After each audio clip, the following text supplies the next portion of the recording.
ಪಾಲಿಸು ಈ ಬಾಳನು ಬೆಳಕಾಗಿಸು ಹೇ ಶಾರದೆ ದಯ ಪಾಲಿಸು ಈ ಬಾಳನು ಬೆಳಕಾಗಿಸು.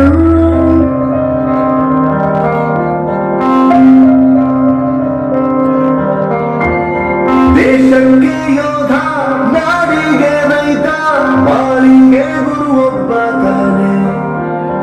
ಅಕ್ಷರ ಕಲಿಸೋ ಅಜ್ಞಾನ ಅಳಿಸೋ ಅವನೂರು ಅನ್ನದಾತಾನೆ. ತಪ್ಪು ಸರಿಯ ತಿದ್ದಿ ತಿಳಿ ಹೇಳಿ ಸಮಬುದ್ಧಿ ನಮ್ಮ ಚಿತ್ತ ಶುದ್ಧಿಯಾಗೋ ಹಾದಿ. ಎಷ್ಟೇ ದೂರ ಹೋದ್ರೂ ಮರಿಬೇಡ ನಿನ್ನ ಬೇರು ನಿನ್ನ ಸಾಧನೆಗೆಲ್ಲ ಇದುವೇ ಆದಿ.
ನನ್ನ ಶಾಲೆ ಅಕ್ಷರ ಎದೆಗೆ ಬಿತ್ತಿದ ಶಾಲೆ, ಪ್ರಜ್ಞೆಯ ತಲೆಗೆ ನೂಕಿದ ಶಾಲೆ, ಬದುಕುವ ದಾರಿ ತೋರಿದ ಶಾಲೆ, ಎಲ್ಲರನ್ನು ಪ್ರೀತಿಸು ಎಂದು ಕಲಿಸಿದ ಶಾಲೆ, ತಾಯಿಗೆ ದೇವನುಡಿ ಎಂದ ಶಾಲೆ. ಈ ತಾಯಿಗೆ, ನನ್ನ ಕನ್ನಡ ತಾಯಿಗೆ ನಾನು ಚಿರಋಣಿ.